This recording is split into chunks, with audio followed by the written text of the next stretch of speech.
ये कहानी है एक ऐसे लड़के के बारे में जो शुरुआत में काफी बदसूरत, मोटा और भद्दा जैसा दिखता है। सारी दुनिया उसे नीचा दिखाने में लगे रहते हैं, यहाँ तक कि उसे उसके माँ बाप और भाई बहन भी पसंद नहीं करते। लेकिन एक दिन उसे एक ऐसे दुनिया में जाने का मौका मिलता है जहाँ से वो हैंडसम और काफी ज्यादा ताकतवर बनकर वापस आता है। और उसके बाद लोग उससे कैसे ट्रीट करते हैं, चलिए देखते हैं। ये एनिमे बेसिकली मुझे तो काफी पसंद आया और सच में आपको भी काफी पसंद आएगा। शुरुआत होती है एक भीड़ भाड़ वाले स्ट्रीट से, जहाँ पर हमें एक लड़का दिखाई देता है जिसका नाम यूया होता है। यूया अपने बारे में बता रहा होता है कि वो इस दुनिया की नजरों में परफेक्ट तो नहीं बन पाया, लेकिन उसे इस बात की खुशी जरूर है कि उसे इस दुनिया में आने का मौका मिला। उसका बस एक ही इच्छा है कि लोग उस पर ध्यान दें। वो किसी की मदद करके लोगों को यह दिखाना चाहता है कि वो भी दुनिया में एग्जिस्ट करता है। स्ट्रीट के मोड़ पर एक लड़की को कुछ लड़के परेशान कर रहे होते हैं। पास ही में खड़ा हुआ हमारा यूया उसे बचाने के लिए आगे बढ़ता है। वहाँ और भी कई लोग थे जो चाहते तो उस लड़की को बचा सकते थे,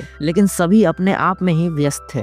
वहीं हमारा यूया उन लड़कों को उसे जाने देने के लिए कहता है। इस बात पर उन लड़कों को गुस्सा आता है और वो यूया को मारने लगते हैं। पास ही में खड़ी लड़की उसे मार खाते हुए देखती रहती है। तभी पुलिस सायरन की आवाज आती है। सभी लड़के वहां से भाग जाते हैं। हमारा यूया मार खाने की वजह से जमीन पर पड़ा होता है। लड़की उसके पास जाकर उससे मदद के लिए पूछती है, लेकिन हमारा यूया उसे मना कर देता है और वहां से चला जाता है। अगले सीन में हमें उसके बचपन के कुछ यादें दिखाई जाती है, जहां एक आदमी उससे यह कह रहा होता है कि मुश्किल में पड़े लोगों के साथ हमें हमेशा अच्छे से पेश आना चाहिए। हमें फिर से यूया के प्रेजेंट में दिखाया जाता है। वो अब घर पहुंच जाता है। वो अपने बारे में यह सोचने लगता है कि मैं कितना बदसूरत हूँ, इसीलिए मुझे कोई पसंद नहीं करता। मेरे स्कूल के बच्चे मुझे मोटा मोटा कहकर चिढ़ाते रहते, मेरा मजाक बनाते रहते हैं। सिर्फ इतना ही नहीं, मेरे माँ बाप भी मुझे पसंद नहीं करते। मेरे भाई बहन मुझसे छोटे हैं, लेकिन उनके सुंदर होने की वजह से उन्हें हर वो खुशी मिली जो मुझे कभी नहीं मिली। और जैसे जैसे मैं बड़ा होता गया, दूसरों के नजरों में मेरे लिए नफरत और भी बढ़ने लगी। दुनिया में सिर्फ एक ही इंसान थे जो हमारे यूया को प्यार करते थे, और वो थे हमारे यूया के दादाजी। हमारे यूया को उनके दादाजी की कही गई कुछ बातें याद आने लगती है। कभी हार मत मानना, फिर चाहे हालात कितने भी बुरे क्यों ना हो जाए। लेकिन कहते हैं ना, खुशी के पल ज्यादा दिन नहीं टकते। इस दुनिया में अकेले प्यार करने वाले यूया के दादाजी वो भी चल बसे, लेकिन उन्होंने अपनी सारी जायदाद हमारे यूया को सौंप गए। यूया के माँ बाप ने सारी जायदाद उससे छीनने की कोशिश की, लेकिन उसके दादाजी ने ऐसी व्हील बनाई थी कि उसके हाथों में कुछ नहीं आया। इसी गुस्से में यूया के माँ बाप ने उसे अकेले छोड़कर चले गए, और अब यूया यहाँ पर पार्ट टाइम जॉब करता है। अगले सीन में हमें यूया की ग्रेजुएशन सेरेमनी दिखाई जाती है, जहाँ रिपोर्ट कार्ड में उसका मजाक बनाया हुआ होता है। यूया उन सब बातों को भूलकर काम पर जाने लगता है। तभी पीछे से कुछ लोग लात मारकर उसे गिरा देते हैं। हमारा यूया उसे जाने देने के लिए कहता है, क्योंकि उसे अपने काम पर जाना है, न्यूज़पेपर डिलीवरीज के लिए। वह सारे लड़के मिलकर उसे मारने लगते हैं। स्कूल के सभी स्टूडेंट्स उसकी मार खाती हुई फोटोज को क्लिक करने लगते हैं, उस पर हंसते हैं। दूर करे उसके भाई बहन भी उन्हीं में से एक हैं। शाम को हमारा यूया डिलीवरीज के लिए जाता है, लेकिन डिलीवरी में लेट होने की वजह से उसे वहाँ काम से निकाल दिया जाता है, और उसके बदले किसी और को वहाँ पर काम पर रख लेते हैं। घर आकर वो खाना खाने लगता है और उसके बाद ब्रश करने लगता है। आईने पर अपनी मार खाई हुई शक्ल देखकर रोने लगता है और आईने को मुक्का मारकर तोड़ देता है और कहता है, क्या फायदा इतनी पढ़ाई करके, मेरी जिंदगी कभी नहीं बदलेगी। मुझे कुछ समझ नहीं आ रहा, कोई मुझे बताओ मुझे क्या करना चाहिए। तभी दीवार पर एक मुक्का पड़ते ही वह दीवार घूम जाती है और वो एक अनोखे सामानों से भरे एक कमरे में पहुंच जाता है। उस कमरे में उसे एक अजीब सा दरवाजा दिखाई देता है। उसे खोलते ही उसको एक और कमरा देखने को मिलता है। जैसे ही वो अपने पैर कमरे की ओर बढ़ाता है, उसे हवा में एक स्क्रीन दिखाई देती है, जहां अलग अलग स्किल शो कर रहे होते हैं। यूया समझ जाता है कि ये दरवाजा उसे दूसरी दुनिया में ले जाता है। वो उसे एक गेम की तरह समझने लगता है। जैसे ही वो अपना स्कोर चेक करता है, वह निराश होकर कहता है कि हर जगह मेरा स्कोर 1 ही क्यों है। यूया खिड़की खोलकर देखता है और कहता है, ये सच में दूसरी दुनिया ही है। वह एक कागज के टुकड़े पर लिखे शब्दों को समझने की कोशिश करने लगता है। दूसरी दुनिया की भाषा होने के कारण उसे कुछ समझ नहीं आ रहा होता। तभी उसकी एक स्किल लैंग्वेज कंप्रेंशन की वजह से उसे सब कुछ अचानक से समझ आने लगता है। उसमें लिखा था कि इस घर के मालिक ने अपने आखिरी वक्त में इस घर को किसी और को देने का फैसला किया,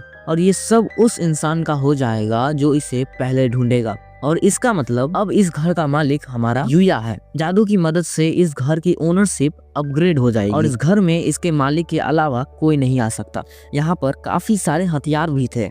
उनमें से एक तलवार लेकर यूया दरवाजा खोलकर बाहर आता है और अपनी आजादी पर खुश होकर दौड़ने लगता है। साथ ही अलग अलग हथियार को टेस्ट करने लगता है। इतने में ही पीछे से एक बड़ा सा मॉन्स्टर उस पर हमला कर देता है, लेकिन वो मॉन्स्टर उसके घर के बाहर ही रहता है। वो अंदर नहीं आ पाता क्योंकि घर का ओनर ही सिर्फ घर में घुस सकता है। लेकिन फिर भी वो मॉन्स्टर घर के अंदर आने के लिए बार बार उस पर वार किए जा रहा होता है। इस मॉन्स्टर का लेवल 300 है। भाई हमारे यूया का सिर्फ 1। डरा हुआ यूया हिम्मत करके हाथों में लिए भाले को मॉन्स्टर की तरफ फेंकता है। मॉन्स्टर वहीं का वहीं मर जाता है। और कमाल की बात यह होती है कि यूया का लेवल अप होकर 100 हो जाता है। मॉन्स्टर को हराने पर उसे अलग अलग आइटम्स मिलते हैं। अब यूया घर जाने लगता है। उसकी स्क्रीन पर एसेट कन्वर्सन नाम की एक स्किल दिखती है। जैसे ही वो उसे क्लिक करता है वो 10,000 यन जापानीज करेंसीज में बदल जाता है और हमारा यूया ये देखकर काफी शॉक हो जाता है। घर आते ही उसकी बॉडी में कुछ हलचल होने लगती है और अब सुबह में हमें यूया सोकर उठता हुआ दिखाई देता है।